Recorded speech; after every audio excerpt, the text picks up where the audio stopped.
There are two kinds of different material. The first is Fa base and non Fa base ya. Jadi pertama itu adalah kandungan besi sama kandungan non besi.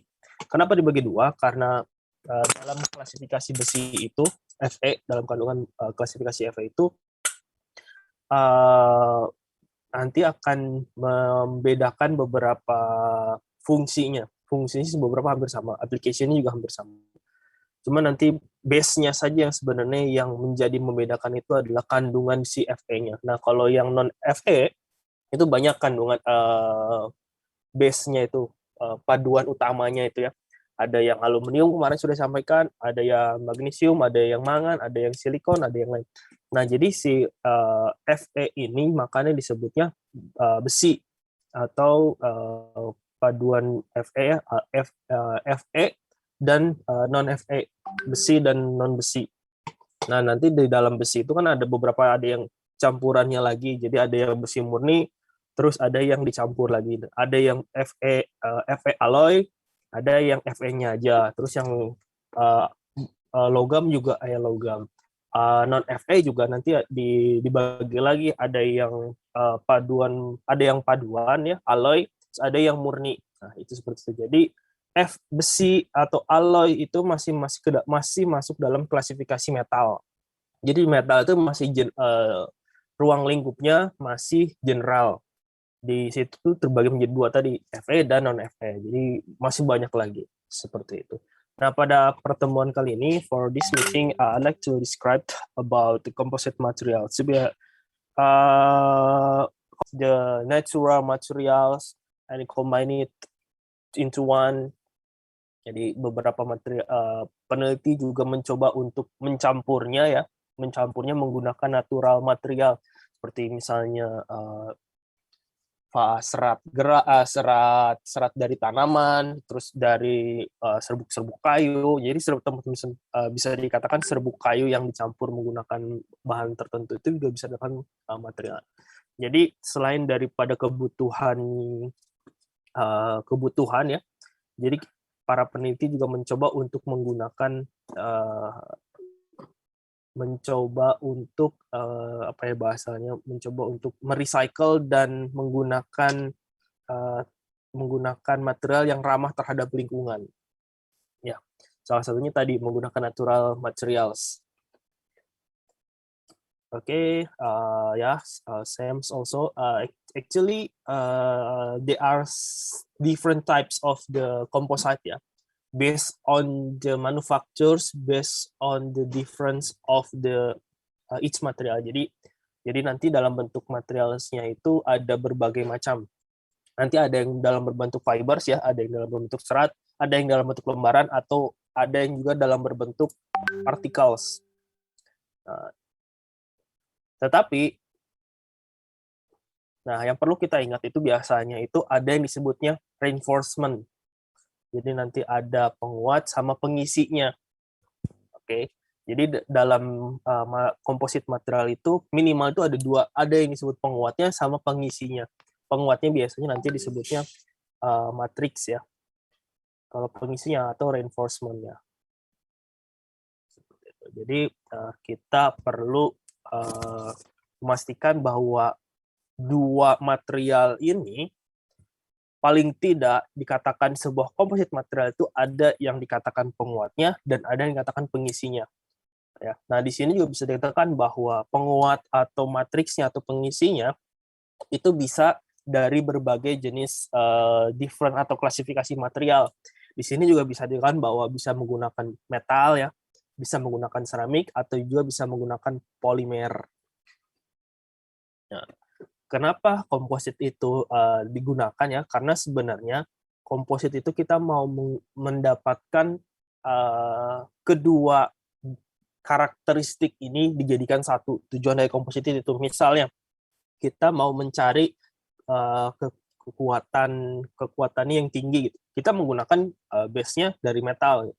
Terus kita mau mencari kekuatan yang tinggi dan juga tahan terhadap suhu dengan tinggi gitu. Nah, kita bisa menggunakan seramik. Oh, kita mau mencari menggunakan materialnya easy to manufacture. Nah, kita bisa menggunakan polimer. Nah, jadi dalam setiap material ini, dalam setiap klasifikasi material ini, bukan hanya mencampurnya saja menjadikan satu, tapi punya sifat-sifat tertentu yang ingin kita bawa dan kita ingin gabungkan menjadi satu buah material yang lebih kuat daripada atau yang lebih daripada material sebelumnya yang hanya dikategorikan satu saja. Jadi misalnya nanti metal dengan penguatnya apa. Metal itu base-nya apa? Oh, ternyata dia tahan terhadap heat conductivity-nya bagus, electricity conductivity-nya bagus gitu. Nah, kita mau mencari berdasarkan itu dengan mencari material lain gabungkan. Nah, kalau misalnya seramik, kalau seramik itu heat conductivity-nya jelek. Oh, karena kita mau membuat material berdasarkan tidak mau menghantarkan panas dan tidak mau menghantarkan electricity, berarti kita menggunakan base-nya yang dari seramik. Seperti itu. Jadi semua dari sifat-sifat material metal, seramik atau polimer ini kita bisa jadikan menjadi satu individu, satu sifat karakteristik yang baru menjadi sifat yang baru dengan dari dua different materials. Nah, ini jadi pada intinya ada dua ya, ada dua sifat atau dua komponen yang bisa kita jadikan satu menjadi material komposit. Nah, tadi seperti saya bilang tadi, ada fiber atau filamen atau pengisi atau penguatnya, sama ada matriksnya. Nah, dalam setiap material ini, dia punya sifat atau karakteristik masing-masing. Jadi, perlu kita ketahui ya, ternyata kalau kita mau menggunakan fiber atau filamen reinforcement ini, dia karakteristiknya misalnya high strength gitu ya, kuat gitu. High stiffness dia kaku juga gitu. Terus low density dia ringan gitu. Terus kita mau menggunakan matriksnya yang good shear properties, jadi sifat gaya geseknya itu bagus. Terus juga jangan lupa low density, dia juga ringan. Jadi ketika kita gabungkan, dia memiliki sifat-sifat material yang dibawa dari fiber atau filament reinforcement ini dengan matriksnya, hingga menjadilah komposit dengan perpaduan sifat-sifat material sebelumnya misalnya. Jadi dia juga punya high strength, dia punya high stiffness, dia juga punya high shear properties, dan dia juga pasti low density gitu. Biasanya yang paling banyak digunakan dalam composite materials itu adalah mereka mencari low density, mereka mencari material yang light, ya. Jadi mencari material yang ringan. Biasanya itu mereka mencari material yang ringan. Karena ketika mereka membawa material sebelumnya yang sudah ada berdasarkan beratnya, mereka akan cenderung menghindari, karena dalam beberapa dalam beberapa aplikasi berat ini menjadi yang perlu dihindari. Contohnya adalah aplikasi dalam pesawat ya. Nah, semakin berat pesawat itu, maka semakin gaya angkatnya maka akan semakin besar ya. Maka dicarilah material yang ringan. Pada awalnya kan mereka menggunakan metal ya, metal base. Dalam metal ini kan banyaknya ada aluminium. Nah, pertamanya mereka mau menggunakan beberapa metal base. Metal ini bagus ya, bagus misalnya karena beberapa material ada yang ringan juga, terus ada yang kuat juga. Nah, tetapi ketika sudah sesuai perkembangan zaman, dituntut lagi material yang selain daripada ringan itu, mereka juga harus kuat ya, ringan, terus tahan terhadap korosi gitu. Maka diciptakanlah composite material dari dua different material, dari reinforcement-nya sama matriksnya. Nanti matriksnya penguatnya ini banyak ya, banyak jenisnya. Nanti atau yang bisa kita isi itu adalah epoksi. Atau yang paling gampang itu adalah epoksi ya, serat gelas dengan epoksi. Contoh sederhana. Jadi kalau kita membuat yang paling sering kita lihat itu nanti banyak contohnya. Nah, ini ada salah satu keunggulan dan kelemahannya ya dari kita menggunakan material composite ini ya. Tentu saja adalah ringan ya. Jadi semakin kalau kita mau menggunakan composite material itu, dia akan relatif ringan. Karena biasanya dia hanya menggunakan mencari material yang lebih ringan ya dibandingkan material yang sudah ada.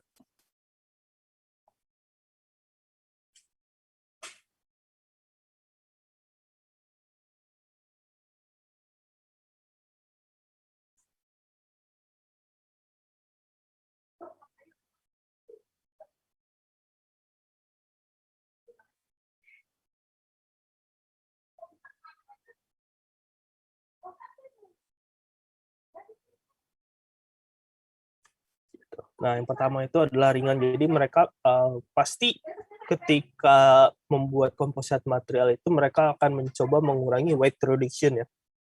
Nah, ini bisa kita dapatkan 20-50% dari berat yang sebelumnya. Terus yang kedua, otomatis corrosion resistance ya. Kenapa? Karena biasanya kalau dalam matriksnya itu dia menggunakan berbagai macam sih, salah satunya polimer yang nanti ada salah satunya adalah epoxy. Epoxy itu pasti adalah tahan terhadap korosi ya, karena dia base-nya itu ya dari polimer. Terus yang kedua, fatigue resistant ya, juga dia juga pasti punya life cycles yang cukup besar ya. Tolerable mechanical properties ini juga bisa di apa ya namanya, bisa di tolerable ya, bisa di adjust juga mechanical properties-nya. Ini juga offsetnya bisa, ini terkait manufacturing, ini lower assembly juga biasanya untuk beberapa material, beberapa jenis komposit biasanya juga dia mudah untuk diciptakan ya. Tapi ada beberapa komposit material juga yang sulit untuk dibuat ya, sulit untuk dimanufaktur. Tapi banyak kan itu relatif easy ya. Terus yang kedua, dia ada kelemahannya ya, terutama mahal ya. Tadi itu di sini itu adalah assembly-nya ya, pemasangannya. Kalau di sini adalah cost-nya, karena komposit material ini bisa dikatakan baru ya. Jadi beberapa penelitian itu masih belum established terhadap apa namanya, manufakturnya. Proses pembuatannya masih belum established secara pasti. Berbeda dengan metal gitu atau seramik gitu biasanya itu. Tapi kalau ini untuk kasus-kasus tertentu dia bisa sangat mahal, tapi untuk kasus-kasus tertentu dia bisa lebih mahal. Ini juga higher cost ya, material cost. Nah, ini tergantung base yang kita gunakan, dia bisa lebih mahal dan bisa juga lebih murah.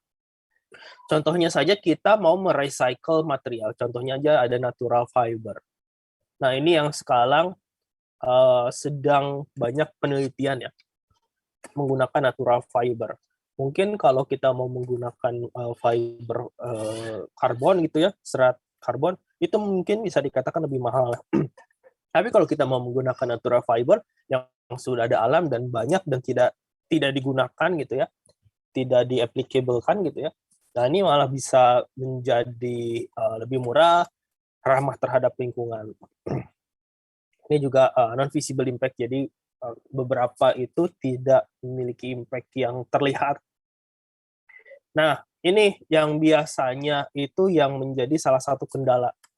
Kalau komposit material itu biasanya kalau sudah rusak, ya sudah rusak. Dia tidak bisa diperbaiki lagi atau tidak bisa di-recycle lagi seperti metal. Kalau metal kan kalau misalnya rusak gitu ya, bisa didaur ulang, bisa dicor ulang lagi, bisa di casting ulang lagi gitu.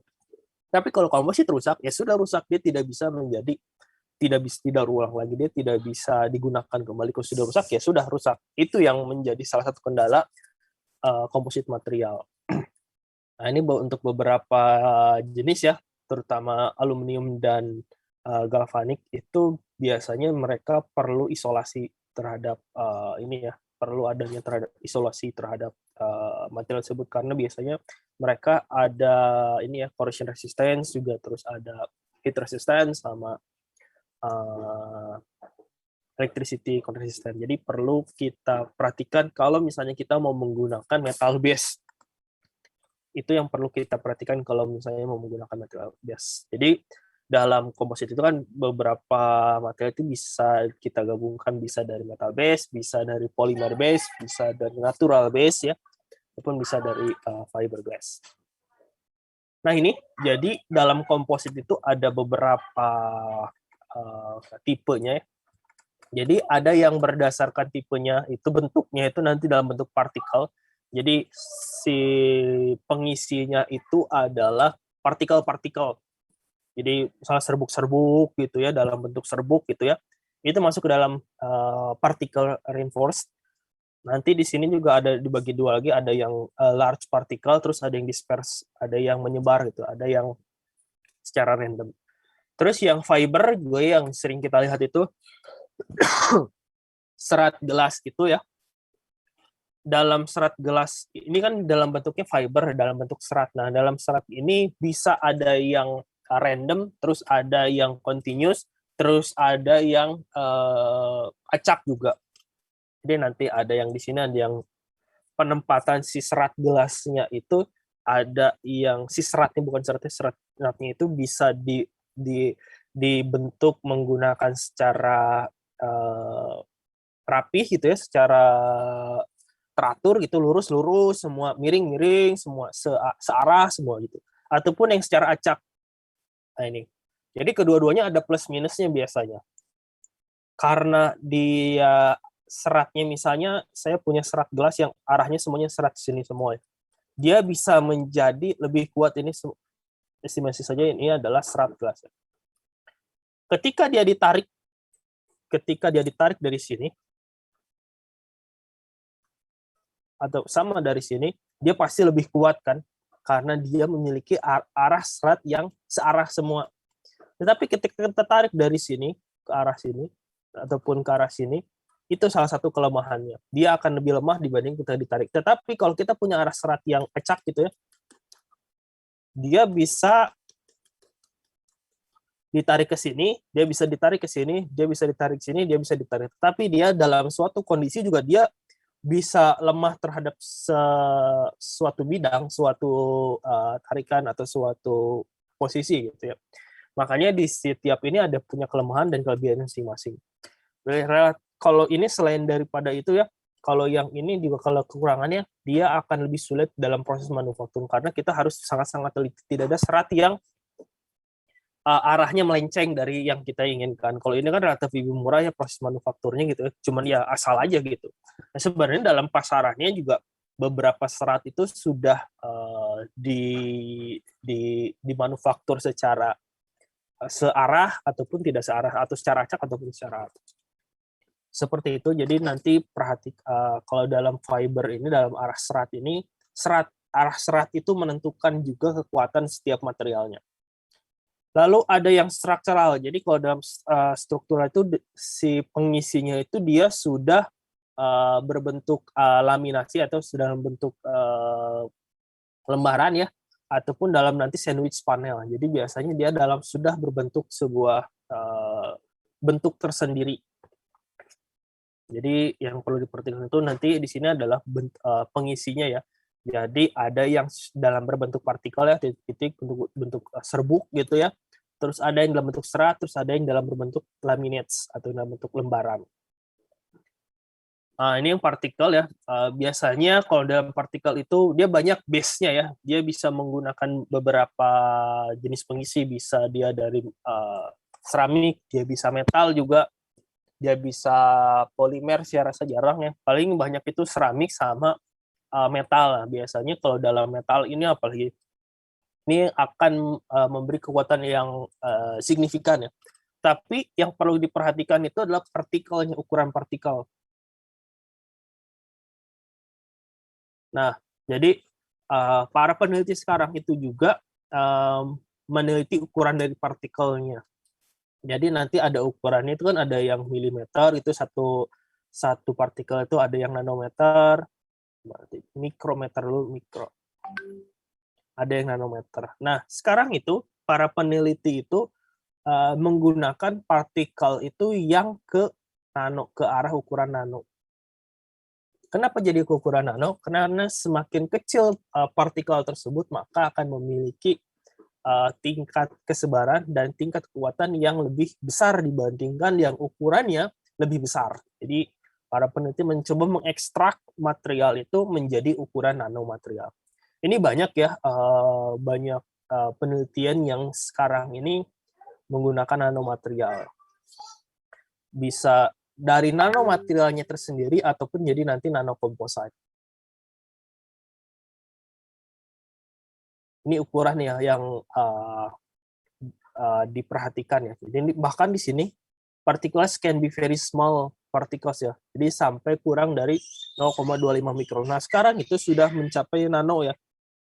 Berarti 1/9 milimeter. Itu yang menjadi.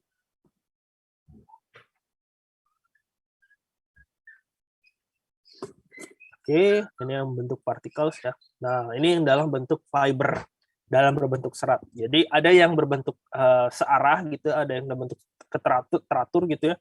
Ini alignment fibers. Terus ada juga dalam berbentuk random. Ini masih dalam bentuk reinforcement-nya. Nah, ini kedua ini punya, tadi seperti saya bilang tadi, dia punya kedua ini memiliki kelebihan dan kekurangan masing-masing. Terkait cost, terkait manufaktur ya, itu semuanya tergantung daripada tujuan daripada yang mau kita raih. Apakah kita mau mengejar kekuatan, apakah kita mau mengejar cost, apakah kita mau mengejar manufakturnya gitu. Itu banyak prosesnya. Banyak faktor-faktor dan indikator yang kita perlu perhatikan. Sampai sini ada yang tanyakan dulu? Yuk, sampai sini ada yang mau tanyakan dulu? Mau dari materi kemarin ataupun materi sekarang, mangga silahkan. Saya mau ini dulu.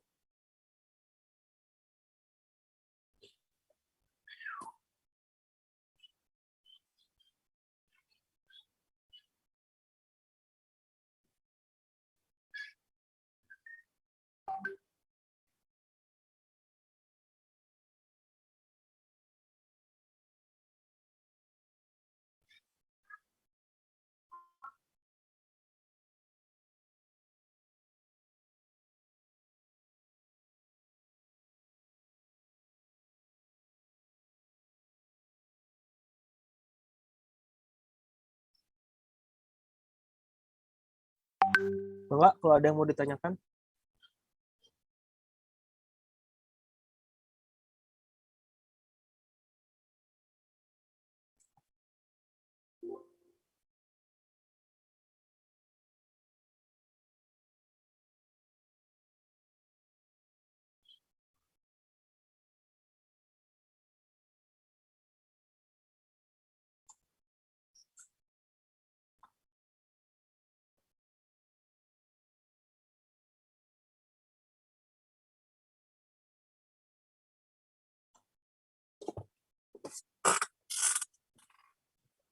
Kalau ada yang mau ditanyakan.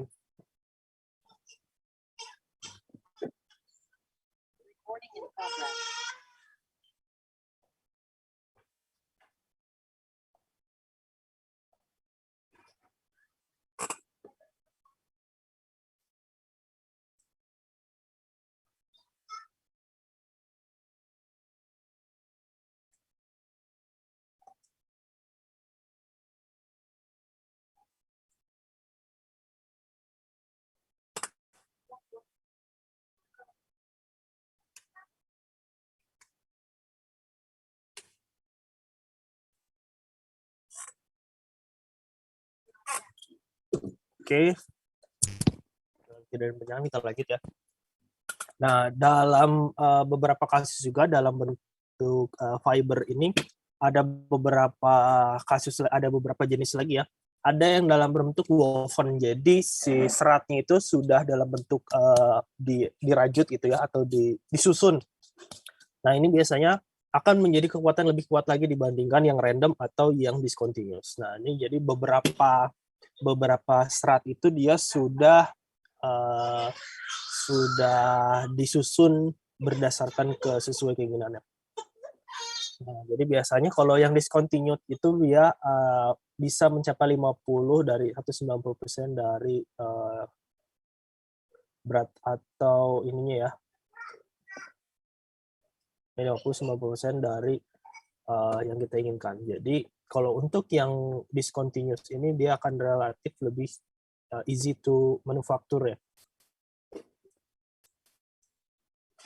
Jadi dalam serat itu perlu kita perhatikan itunya ya, arah serat, apakah seratnya searah, apakah seratnya itu acak-acakan, apakah seratnya itu pun dianyam. Nah, ini yang structural composite ya. Jadi ada yang dalam berbentuk laminar ya, ada yang bentuk lembar, ada yang bentuk sandwich. Kalau sandwich itu di dalam lembarannya itu dia ada ruang-ruang lagi, ada bentuk-bentuk lagi. Keduanya sama, ada kelebihan dan kekurangan. Terus yang jelas yang pasti jelas yang sandwich itu ekspensif ya. Selain daripada ekspensif, ini sulit untuk dimanufaktur ulang lagi ya. Tapi kekuatan pasti dia akan lebih kuat dibandingkan yang dalam bentuk lembaran laminar saja, hanya dalam bentuk lembaran. Nah, carbon fiber. Jadi dalam base-nya, dalam material composite, dalam carbon fiber, kan ada dalam bentuk gelas, ini menggunakan carbon fiber ya. Jadi si serat pengisinya itu dia menggunakan fiber. Nah, yang biru-biru ini itu adalah seratnya. Nah, matriksnya atau pengisinya atau penguatnya di sini. Nah, di sini itu pengisinya banyak ya, bisa menggunakan epoksi ya. Nanti juga ada resin juga, banyak di sini pengisinya untuk jadikan sebagai pengisi dari atau sebagai matriksnya. Jadi bisa berbagai macam ya, baik itu fibersnya tadi bisa dalam bentuk seratnya secara acak atau secara continuous atau discontinuous atau dalam bentuk anyaman woven. Nah di sini juga selain daripada itu matriksnya ya. Kalau dalam fiber karbon itu biasanya dia sudah establish penelitiannya, jadi sudah ada aturan-aturan tertentu yang membuat si serat karbon ini bisa digunakan secara efektif dan efisien. Jadi itu yang perlu diperhatikan. Jadi seberapa banyak pengisinya, nanti di sini tuh yang perlu kita perhatikan presentasinya. Presentasi terhadap fibernya, terus presentasi matriksnya. Ini yang biasanya dicari sebagai penelitian. Nah, karena carbon fiber ini sudah established penelitiannya, jadi nanti sudah ditentukan, oh ternyata untuk mau mencapai efektif dan efisien fibernya sekian persen, misalnya 30%, oh ternyata si matriks 70%. Ini sudah established, sudah ada. Jadi tinggal kita mentuangkan, misalnya kita mau mencapai beratnya, kita anggap saja mau mencapai beratnya 1 kilo. Berarti nanti dalam fibernya berarti kita butuh 30 gram gitu. Nah, berarti nanti si ininya 70 gram. Ini bisa dalam bentuk gram atau bisa bentuk volume ya. Ini juga sama, berbagai macam. Jadi nanti yang perlu perhatikan itu persentasenya. Selain daripada pengisi, selain daripada jenis seratnya dan jenis fibernya, itu juga persentase dari setiap materialnya itu diperhatikan. Nah, ini carbon fiber. Tadi itu adalah sebagai fibernya, ini adalah sebagai pengisinya atau matriksnya. Ini banyak yang bisa digunakan ya. Bisa dalam berbentuk epoksi ya, atau polyester, atau vinyl ester, atau nilon. Ini banyak ya pengisinya. Ini juga beberapa sudah dijual bebas ya di toko-toko kimia. Jadi kalau biasanya anak-anak otomotif itu untuk membuat bodi bodi mobil itu, dan mereka biasanya menggunakan epoksi atau resin. Ini yang lebih mudah dan gampang dicari. Kalau resin itu banyak dan murah. Biasanya 1 kilo itu berapa? Paling cuma 70.000. Itu nanti sudah beserta sama hardenernya. Jadi nanti resin atau epoksi ini ada 2 jenis. Ada yang resinnya sama hardenernya. Nah, ini pun nanti ada persentasenya lagi. Ini yang perlu kita berbanding. Biasanya si resinnya itu lebih banyak dibandingkan si hardener. Biasanya 2:1 si matriksnya, tapi tergantung dari jenis matrik yang kita gunakan. Seperti itu. Ini reinforcement-nya ya. seratnya tadi sudah dikatakan bahwa si seratnya itu bisa dalam berbentuk woven atau bisa bentuk acak atau bisa bentuk terarah.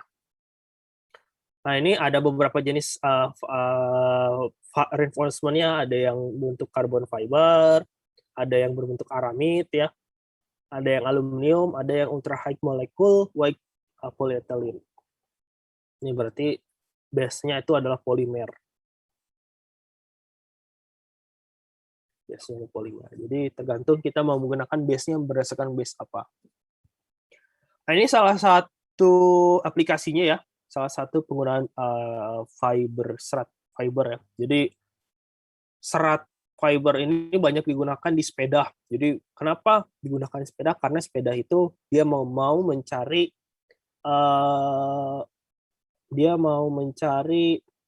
berat yang ringan, lightweight. Itu yang mau dicari para produsen dari sepeda itu, mereka mau mencari lightweight-nya. Tapi mereka juga mau strength, gitu. Mereka juga mau kuat. Makanya mereka mau menggunakan serat karbon. Ada yang base-nya aluminium, ini kayaknya sepertinya aluminium. Ini base-nya itu adalah serat karbon. Nah, jadi nanti proses manufakturnya ada yang mudah dan ada yang sulit. Ada yang menggunakan hand lay up gitu, ada yang menggunakan tangan, ada yang menggunakan mesin. Nah, ini salah satunya selain daripada fiber ini, selain daripada sepeda, ada juga menggunakan raket ya, ini juga sama raket. Jadi biasanya mereka menggunakan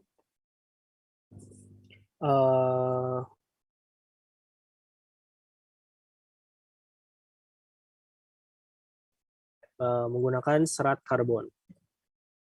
Nah, selain daripada itu juga dalam aplikasi pesawat ini banyak sekali. Nah, sekarang itu pesawat-pesawat menggunakan kompositnya. Mereka bahkan bisa sampai 70% itu materialnya adalah komposit. Hampir 70% dari pesawat terbang itu materialnya sekarang sudah 70% komposit. Sisanya alloy base atau metal base ya. Sudah banyak hampir menggunakan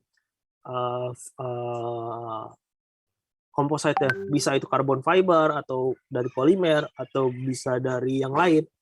Itu banyak. Nah, ini serat gelas, ini yang paling banyak di pasaran dan banyak kita temui ya. Jadi base-nya itu menggunakan serat gelas. Ini sangat murah, juga banyak di toko-toko bangunan juga mereka menyediakan serat-serat gelas. Nah, ini pengisinya atau matriksnya juga sama ya. Nah, dalam serat gelas itu banyak ya, juga penguatnya bisa ditambahkan penguatnya, bisa dalam bentuk silika atau kalsium, magnesium ataupun boron. Nah, ini aplikasinya dalam bentuk ini ya, storage tanks ya. Mereka akan membuat storage tank ini menggunakan fiber.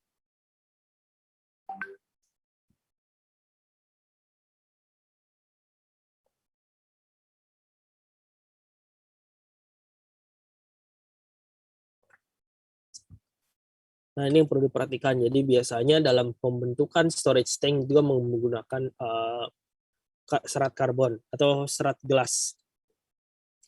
Bisa juga bathtubs, nah ataupun pada eksterior atau interior apa itu namanya, kereta api. Kalau teman-teman lihat itu dia menggunakan serat gelas dan penggunaan komposit ya. Nah, juga pipa-pipa beberapa menggunakan serat gelas ataupun komposit. Ini tadi sudah contohnya. Nah, ini yang berbentuk laminasi ya. Atau paling mudah komposit itu adalah semen ya. Semen sama tanah sama air itu salah satu aplikasi komposit ya.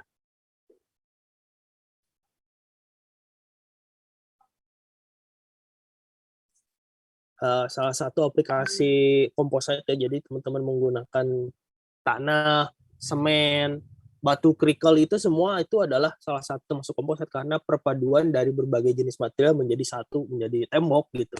Itu salah satu penggunaan komposit.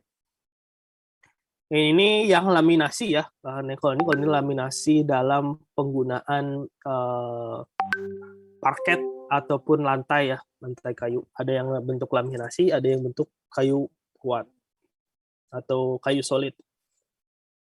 Nah, salah satu daripada aplikasinya itu adalah Kevlar anti peluru ya. Jadi rompi anti peluru itu digunakan menggunakan komposit material. Biasanya dia menggunakan karbon base ya, karbon base. Bentuknya bisa laminasi ataupun bisa serat. Nah, ini dalam penggunaan anti peluru ini dia tidak hanya dalam satu lapis ya, tetapi beberapa lapis. Makanya dia digunakan sebagai rompi anti peluru. Nah, ini kalau misalnya menggunakan satu lapis saja, maka akan bisa tembus. Tapi kalau menggunakan beberapa lapis, maka energinya akan terserap pada beberapa lapis. Ini sudah digunakan beberapa tahun yang lalu sepertinya, beberapa puluh tahun yang lalu. Nah, ini proses pembuatannya rompi anti peluru ya. Nah, ini juga aplikasi dan physical dan mechanical properties-nya. Nah, ini menggunakan ultra high molecular weight polyethylene fiber. Nah, jadi di sini bisa mencapai 26 sampai 33 MPa. Kekuatan tariknya besar juga. Nah, ini tensile modulusnya juga 400 sampai 4000. Ini range-nya sangat besar sekali, tergantung jenis lapisan atau presentasinya. Selain daripada itu juga digunakan di aerospace application ya. Nah, kenapa digunakan di aerospace? Karena dalam aerospace itu kita membutuhkan beberapa pentingan ya. Ada dimension stability, environment stability, strength and stiffness, versatile and unique their integrity, and economical viability. Economically viable. Nah, ini jadi salah satu yang memasuki kriteria dalam yang dibutuhkan dalam aerospace application itu adalah komposit, karena komposit itu bisa menggabungkan beberapa material hingga menjadi properties yang kita inginkan. Nah, ini chemical composition-nya ya. Jadi dia menggunakan paraphenyldenamine telepathionyl klorid. Nah, ini biasanya berdasarkan berarti polimer. Ini tensile strength-nya, kekuatan tariknya bisa sampai 3.600-an.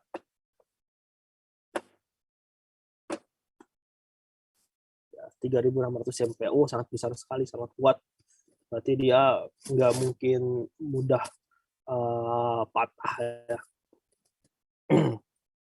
Nah, biasanya matriks yang digunakan itu adalah epoxy resin. Nah, kekurangan dan kekurangannya itu adalah kuat ya, dibandingkan yang lain. Dia juga tahan terhadap suhu sampai minus 160 derajat Celcius. Lebih kuat 5 kali dibandingkan steel ya.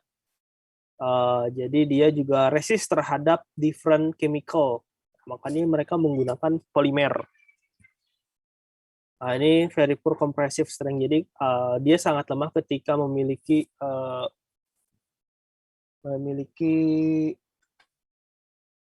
kekuatan tersendiri ya. Jadi ketika dia ada kejut gitu ya, kejut tiba-tiba gitu ya, gaya tarik tiba-tiba, mereka itu akan relatif lebih lemah. Jadi dia harus yang statis kekuatannya. Oke, ini reinforcement concentrate ya. Jadi fiber reinforced concentrate, jadi dia menggunakan beberapa serat construction application. Nah, ini juga digunakan di konstruksi ya.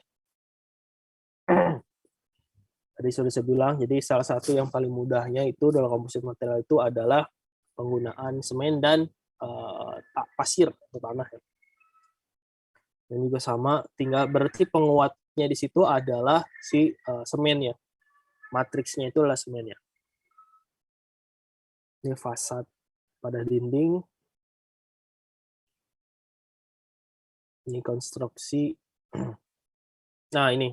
Jadi dalam beberapa tipikal dari komposit itu, dia akan relatif lebih kuatnya. Di sini bisa kita lihat ya dari tabel di sini, bahwa komposit material itu bisa dilakukan proses pengecoran ya. Ini. Bisa diproses lakukan laminasi, bisa dilakukan di infus juga, bisa dilakukan continuous panel ya, bisa dilakukan secara struktur, terus bisa di extrude juga bisa ditarik gitu ya, bisa juga di press mold, bisa juga dilakukan press apa, jadi proses manufakturnya bisa dilakukan di extrude dari cairan hingga bisa menjadi bentuk solid seperti pada polimer. Jadi makanya dalam komposit itu adalah komposit material itu adalah komposit yang paling menguntungkan dari beberapa jenis. Salah satunya itu adalah dari proses manufaktur. Nah, ini modulus dari kekakuannya. Jadi kalau di sini bisa dilihat bahwa steel itu kan paling tinggi, tetapi dalam beberapa jenis dia juga composite juga bisa lebih tinggi kalau dia menggunakan base-nya berdasarkan steel, misalnya menggunakan dari steel atau metal. Nah, ini juga kalau di sini juga strength-nya, kekuatannya juga dia bisa lebih tinggi dibandingkan material lain. Nah, di sini kalau polimer itu relatif lebih kecil ya dibandingkan yang lain. Dia cuma sampai kurang dari satu, paling satuannya PA. Nah, ini kalau polimer juga di bawah 100. Jadi kalau dari polimer itu di bawah 100. Nah, tapi kalau composite sama steel itu dia relatif lebih baik. Karena kenapa komposit bisa lebih baik? Ya tergantung dari pengisi reinforcement dan matriksnya. Karena dia bisa sangat fleksibel kalau composite itu tergantung proses manufakturnya kita mau lakukan seperti apa. Nah, ini manufacturing prosesnya banyak jenisnya. Ada yang hand layup ya, ada yang digunakan menggunakan tangan ya, ada yang menggunakan vakum atau autoclave, compression molding menggunakan cetakan, liquid resin molding, filtration, filament winding, injection molding, thermoplastic process ini sama seperti polimer, automated tape-laying. Jadi banyak proses penggunaannya. Oke, nah ini yang pertama itu adalah hand up. Nah, ini salah satu penggunaan yang sangat mudah dan bisa dikatakan murah ya, proses hand up. Ini banyak aplikasinya. Salah satunya tadi penggunaan di kereta api, proses penggunaan di sepeda beberapa ada menggunakan hand layup. Jadi hand layup itu dia cuman ditempatkan pada sebuah cetakan ya. Jadi misalnya kita menggunakan fiber. Asumsikan saja si kertas ini adalah sebuah fiber. Nah, ini adalah sebuah fiber. Jadi fiber ini tinggal kita tuangkan matriksnya, pengisinya resin atau epoksinya, terus nanti timpa lagi fibernya lagi, fiber lagi, timpa lagi resinnya, fiber lagi, timpa sampai hingga mencapai ketebalan yang kita inginkan. Nah, ini sama seperti contohnya ini pelapisan pada sebuah pelapisan pada sebuah tangki. Dan juga bisa digunakan menggunakan proses hand layup. Ini sangat mudah dan murah dibandingkan proses manufaktur yang lainnya. Jadi cuma tinggal timpa, tuang. Tapi salah satu kelemahannya adalah dalam proses komposit ini itu adalah ada bubble. Jadi ketika ada bubble atau ada gelembung-gelembung udara di dalam sebuah lapisan tersebut, itu juga akan mempengaruhi kekuatan material tersebut. Jadi semakin banyak bubble dalam proses tersebut, dalam produk tersebut, maka kekuatannya akan berkurang. Jadi ada nanti proses selanjutnya yaitu adalah menggunakan vakum. Jadi untuk mengurangi bubble-bubble-nya, atau bisa juga diinjek untuk mengurangi bubble-bubble-nya. Molds ya ini cetakan ya, sama seperti tadi. Jadi sama bisa menggunakan hand layup. Nah, ini cetakan juga, jadi kita sudah punya cetakan tertentu, tinggal kita timpakan saja misalnya fibernya sama resin atau epoksinya. Nah, ini vakum bolt ya, seperti saya bilang tadi. Jadi ada vakumnya. Jadi udaranya kita injekkan, kita vakum gitu ya, sehingga bubble-bubble-nya di dalam sini keluar semua.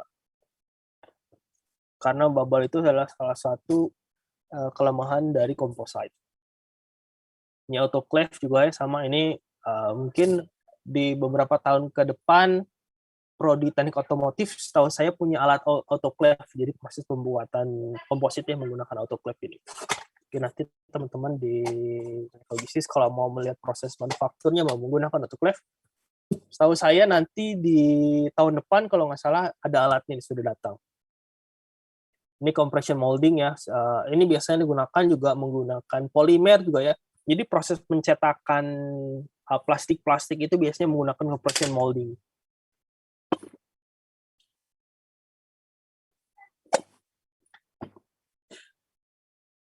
Jadi bisa berbentuk fiber, bisa dalam bentuk liquid, bisa dalam bentuk solid. Nah ini sama molding.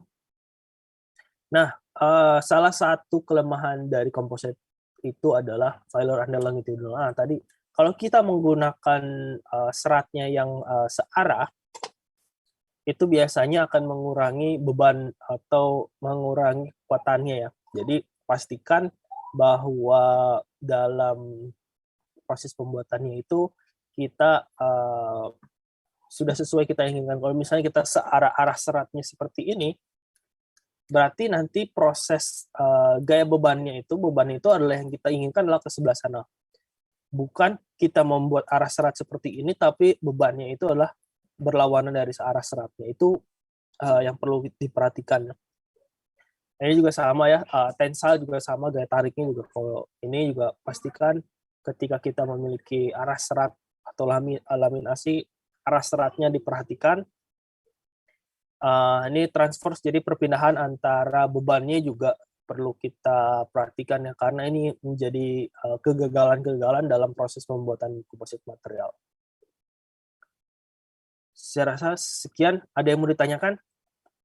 Jadi kalau teman-teman mengambil topik komposit itu relatif lebih wide lagi ya, relatif lebih luas lagi, karena dia banyak proses penggunaannya ya, ataupun materialnya juga digunakan, base-nya banyak ya.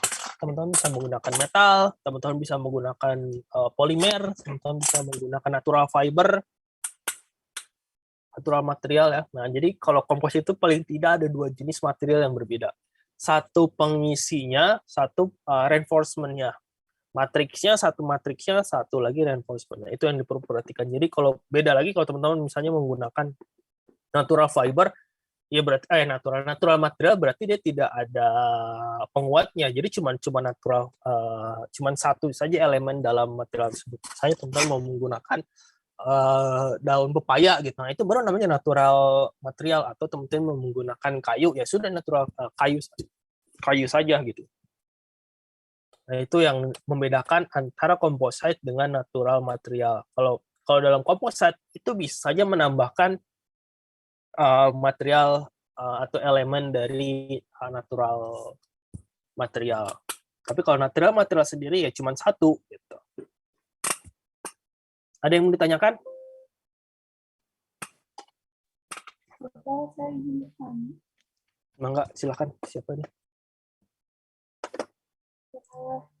Kalau buat yang tadi reinforce-nya dari karbon itu maksudnya tipe yang mana Pak? Yang partikel? Bukan Pak? Kalau karbon itu tergantung dari jenis karbonnya ya. Jadi karbon juga bisa dalam bentuk partikel, karbon juga dalam bisa bentuk fiber. Tapi kebanyakan karbon itu menggunakan fiber. Ya, jadi bisa kita menggunakan fiber, si karbon itu bisa dalam bentuk partikel, bisa dalam bentuk fiber, atau bisa dalam menggunakan laminasinya juga struktural, atau bisa dalam bentuk sandwich panelnya. Tergantung kita mau menggunakan yang mana. Material base-nya itu si reinforcement-nya itu karbon, ya, misalnya karbon. Kan karbon ini bisa dalam berbagai bentuk gitu. Ini bentuk-bentuknya ya, misalnya karbon.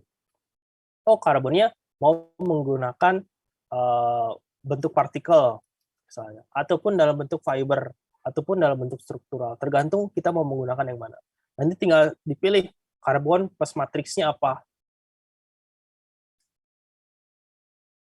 Berarti plus matriksnya. Oh iya, Pak. Matriks. Kalau untuk sepeda sendiri itu bentuknya apa, Pak? Biasanya menggunakan fiber. Jadi dalam bentuk lembaran ya, dalam bentuk serat-serat. Tapi serat yang sudah difabrikasi, tidak dalam bentuk serat satu helai gitu ya, tidak, tapi dalam sudah bentuk serat yang sudah difabrikasi. Jadi biasanya kalau dalam serat karbon itu dia woven, dia ada juga yang satu arah ataupun ada yang di woven atau di anyam. Jadi kalau teman-teman lihat itu, jadi nanti dalam bentuk serat karbon itu dia nanti ada yang seperti ini. Dia dalam bentuk anyaman fabrik seperti ini. Jadi nanti kalau misalnya sudah dalam bentuk lembaran seperti ini, anyaman ini tinggal ditempelkan gitu ya, dalam sebuah cetakan tinggal dilapisin atau dituangkan si matriksnya atau epoksinya atau resinnya. Tinggal dituangkan, sesuai cetakan ya sudah tinggal selesai jadi. Biasanya itu yang perlu diperhatikan dalam pembuatan proses komposit itu adalah bubble. Karena bubble itu adalah masalah utama ketika kita mau menggunakan komposit. Karena bubble itu dapat mengurangi kekuatan material sampai berapa persen itu. Kalau semakin banyak bubble-nya, maka akan semakin mudah juga material tersebut ya rusak gitu. Gitu. Biasanya kalau dalam buatan sepeda itu dalam bentuk woven. Makanya kenapa si karbon itu mahal, karena proses fabrikasi karbon, si serat karbonnya itu lumayan mahal.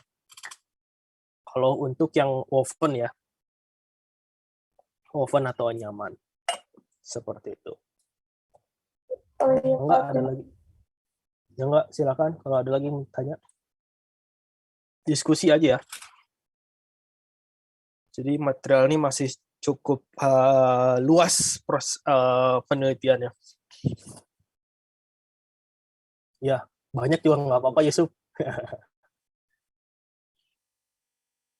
Ya.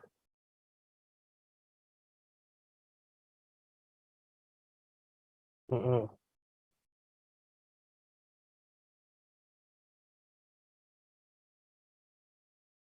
Betul.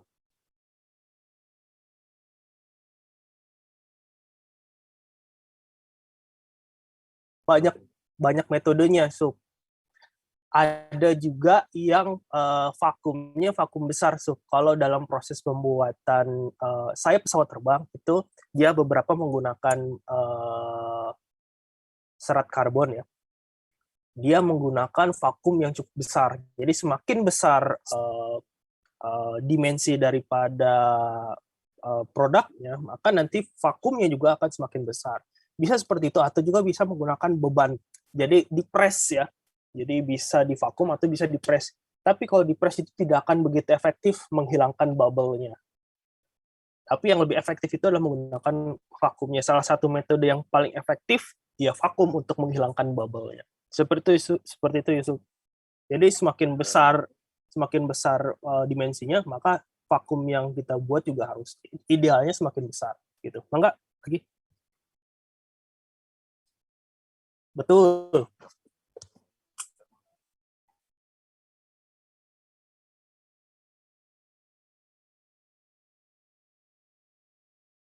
Tergantung proses pembuatannya mau buat apa, Sup. Kalau misalnya tergantung mau buat apa dulu. Kalau misalnya teman-teman tidak mau tidak mau membutuhkan yang bagus gitu ya, tidak mau menggunakan ketelitian yang cukup bagus, tidak membutuhkan kekuatan yang begitu besar gitu. Teman-teman bisa menggunakan resin yang di pasaran, yang di tukang toko kimia juga ada resin. Nah, kalau mau menggunakan epoksi itu akan lebih bagus. Biasanya konsentrasinya akan lebih sedikit atau presentasinya akan lebih sedikit.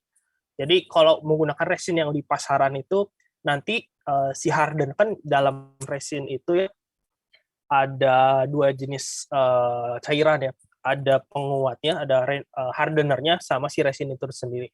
Nah, kalau kita mau menggunakan resin yang banyak di pasaran gitu ya, resin-resin warna pink, warna kuning gitu, itu hardenernya itu 1:2. Jadi ketika kita mau memasukkan misalnya 1 liter matriksnya resin, berarti nanti setengahnya itu hampir adalah penguatnya. Tetapi kalau kita menggunakan epoksi, hardenernya sangat sedikit sekali. paling cuma berapa persen, cuma 10-20% cair. Nah, salah satunya juga untuk mengurangi kekuatan material itu tadi penggunaan hardener. Jadi semakin sedikit penggunaan hardenernya, maka akan semakin efektif dan semakin kuat materialnya. Seperti itu. Banyak di pasaran jenis-jenis resinnya atau matriksnya ya. Seperti itu. Ini kan di sini ya. Ada epoxy, ada polyester. Oh enggak, ada lagi.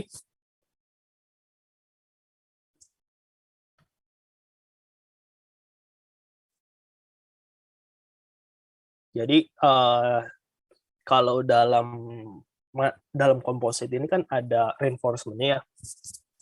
Kalau kita membutuhkan misalnya nanopartikel ya, kita mau membuat yang menggunakan nanopartikel. Base-nya itu adalah partikel ya.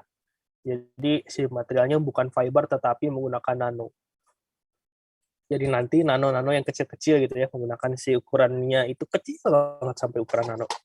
Tetapi kalau ketika sudah dituangkan menjadi menggunakan matriks lagi, dia tidak akan menjadi nanopartikel lagi karena dia sudah bercampur menggunakan matriks. Itu yang perlu diperhatikan. Ketika dia si ukuran nano ini dia punya spesifikasi atau properti sendiri ya udah bagus gitu ya. Ketika digabungkan menjadi plus matriksnya, dia propertiesnya juga dia akan mengikuti dari matriksnya. Jadi nanti bukan lagi nanomaterial, tapi sudah composite aja gitu. Nanti ada lagi nanokomposat. Nah, kalau nanokomposat itu selain daripada ukuran nanopartikel, matriksnya juga yang diperhatikan hingga menjadi nanokomposat itu ya. Selain daripada ukuran partikelnya, nanti bentuk dari hasil jadinya itu juga bentuknya bentuk nano dalam ukuran kecil. Bisa dibayangkan bahwa selain daripada partikel nanonya yang sudah kecil, komposit ukurannya pun jadi ukuran nano. Kalau yang jadi misalnya nanopartikel sama matriks, jadi ukurannya misalnya 5x5 gitu. Ini bukan nanokomposit, tapi partikelnya ukuran nano. Kalau nanokomposit itu selain daripada ukuran partikelnya nano, hasil yang diciptakannya pun jadi kecil ukuran nano. Itu dikatakan nanokomposit. Jadi sekarang tuh banyak sedang melakukan penelitian di bidang di situ. Karena banyak aplikasinya ya, banyak aplikasinya. Salah satunya yang paling banyak digunakan itu adalah di elektronik, di IC-IC pada atau board-board pada elektronik itu bisa menggunakan beberapa menggunakan nano composite.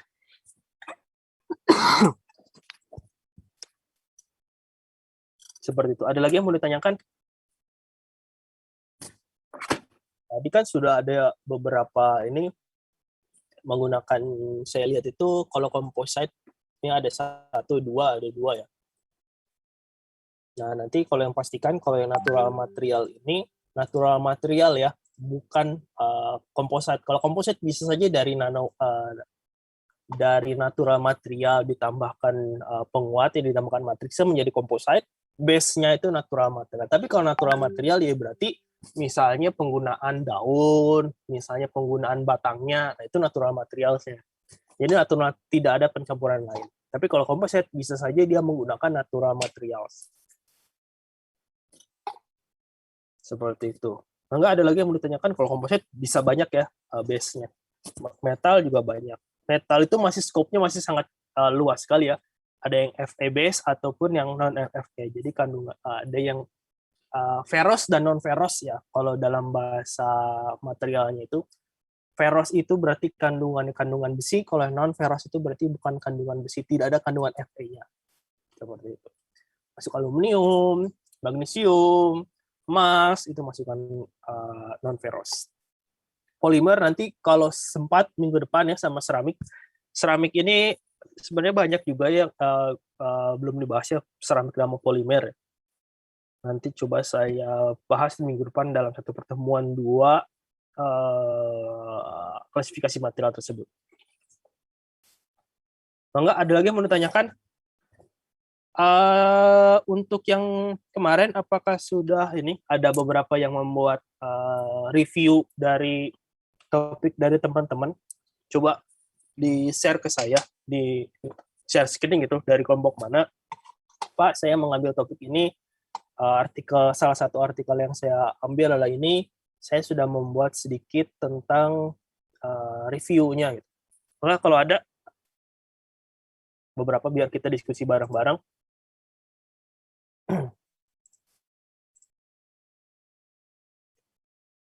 Mangga, silakan. Kalau mau share screen, mangga. Kita sambil diskusi.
Halo, sekarang jelas?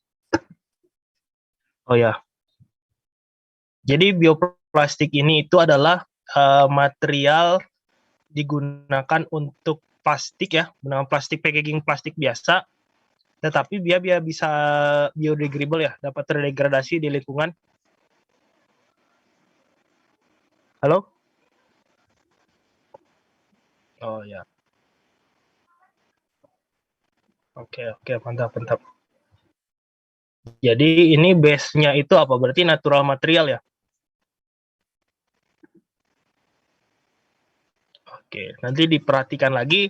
Ini kan baru dari materialnya, jadi nanti Yusuf dan teman-teman itu diperhatikan lagi sifat dari biomaterialnya. Terus nanti kekuatannya bagaimana, perlu diperhatikan itu juga kan ya.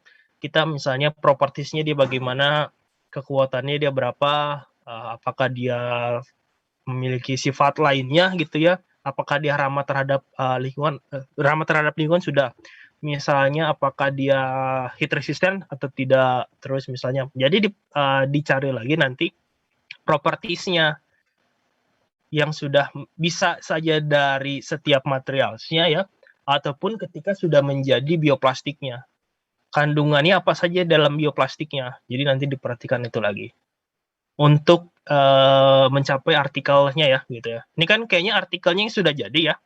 Jadi Yusuf dan teman-teman itu artikelnya sudah jadi. Nanti teman-teman di teman-teman Yusuf ini membuat lagi re-artikel lagi.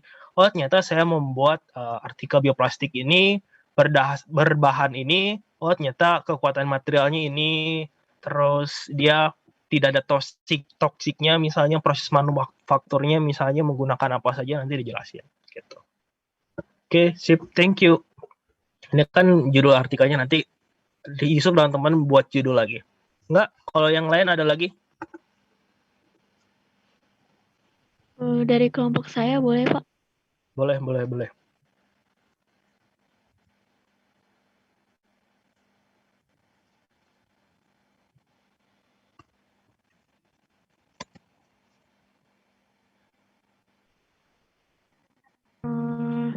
Ini dari kelompok kami, kelompok material composite.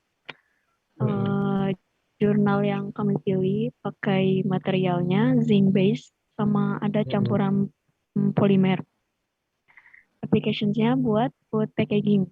Terus metode proses manufacture-nya, metodenya pakai biodegradable film casting method.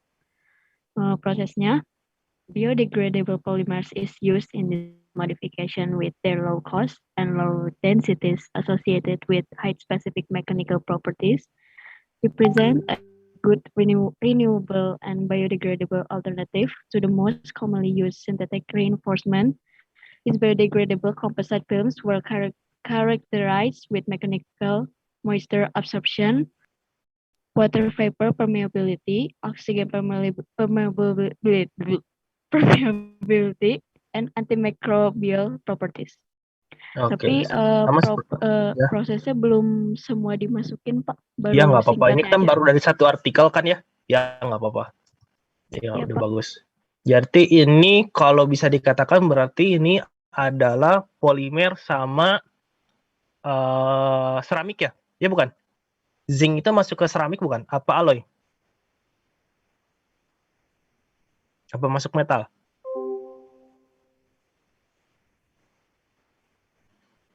Itu ya. Nanti dicari lagi zinc base-nya itu berarti apakah dia masuk ke seramik, apakah masuk ke metal, nanti diperhatikan itu. Oke, thank you. Berarti ini proses castingnya bagus. Terima kasih, Pak. Ya, sama-sama. Yang lain?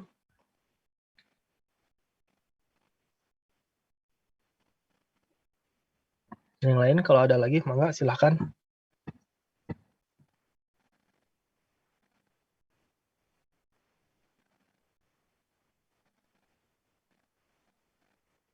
Ada lagi?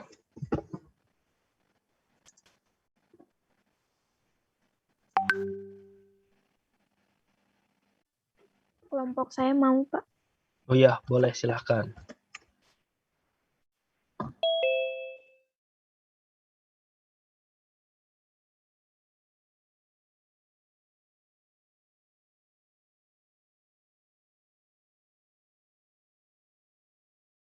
Assalamualaikum warahmatullahi wabarakatuh.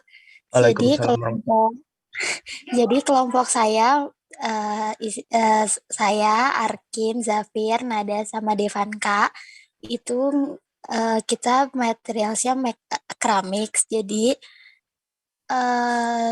artikel yang kita review itu judulnya Materials and Processes of Microelectronic Packaging including Low Temperature Covered Ceramics Technology. Material yang digunakan itu ceramics, terus application-nya itu for microelectronic packaging such as PCB wiring, multi-chip module, dan yang lain. Dan method or process or manufacture-nya itu, the value of ceramic materials was first recognized in the domain of packaging technology in the 1918.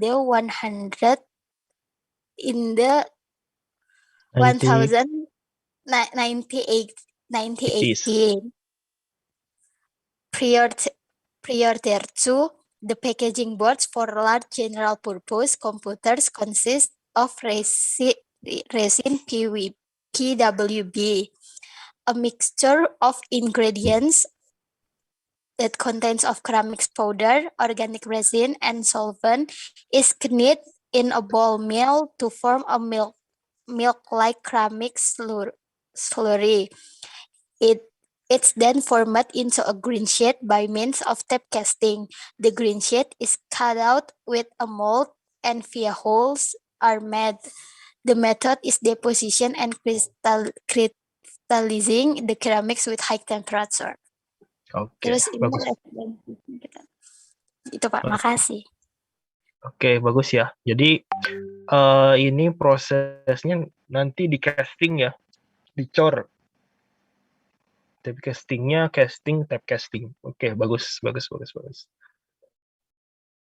Oke, yang lain lagi kalau ada, bagus ya. Jadi sama seperti kelompok Yusuf sama Yusuf yang lainnya. Jadi untuk di akhir pertemuan itu di apa itu namanya? Di final exam itu, jadi nanti teman-teman membuat judul tersendiri lagi ya. Jadi teman-teman buat judul tersendiri lagi. Kalau itu kan berdasarkan judulnya sudah ada. Nah, nanti teman-teman di kompilasi lagi dengan beberapa jurnal yang lainnya. Oh, ternyata proses manufakturnya seperti ini.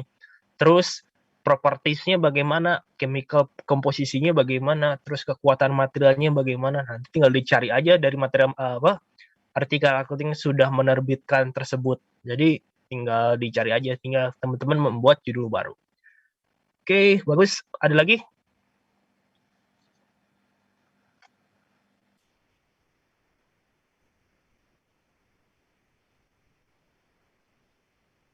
Enggak, ada lagi kalau ada.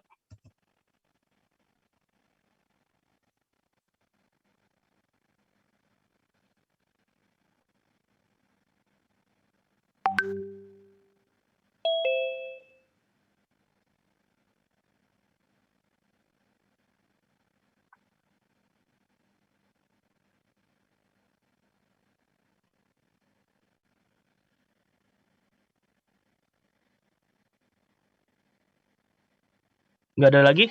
Oke, kita tunggu di next meeting ya.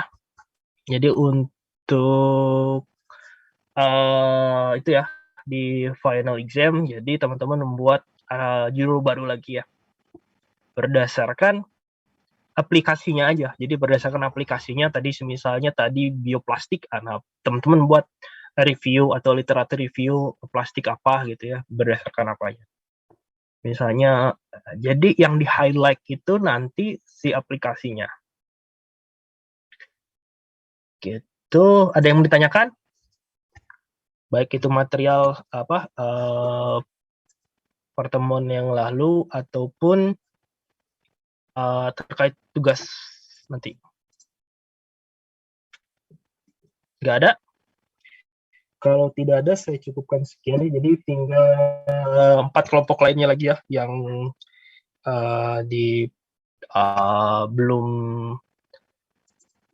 tunjukkan hasil dari review dan topik yang teman-teman ambil. Oke, gitu. Tidak ada. Kalau tidak ada, saya cukupkan sekian. Bentar.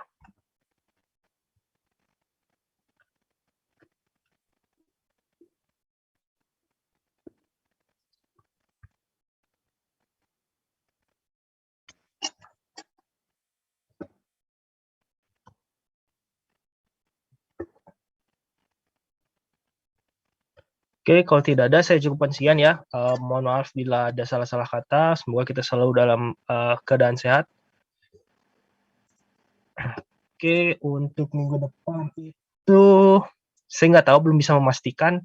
Tapi kemungkinan besarnya minggu depan itu tidak ada perkuliahan ya, khusus untuk di pengetahuan bahan dan barang logistik. Nggak tahu di mata kuliah lain apakah bisa diganti atau tidak, tapi kayaknya di pengetahuan bahan dan barang logistik tidak ada. Kalau di algoritma, Paulia, ada Paulia? Untuk Ya, minggu depan kayaknya minggu depan juga kemungkinan nggak ada ya Pak ya? ya sebenarnya ini dulu nanti Ya, kayaknya. jadi untuk kedua mata kuliah ini pengetahuan bahan dan algoritma pemrograman sepertinya minggu depan nggak ada dulu. Kita cari jadwal yang pas ya. Oke, kalau tidak ada mohon maaf ya. Tadi ya sudah saya cukupkan sekian. Wassalamualaikum warahmatullahi wabarakatuh. Recording stopped. Recording stopped. Waalaikumsalam warahmatullahi wabarakatuh. Waalaikumsalam warahmatullahi wabarakatuh. Terima kasih banyak, Pak. Sama saya N ya.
Assalamualaikum.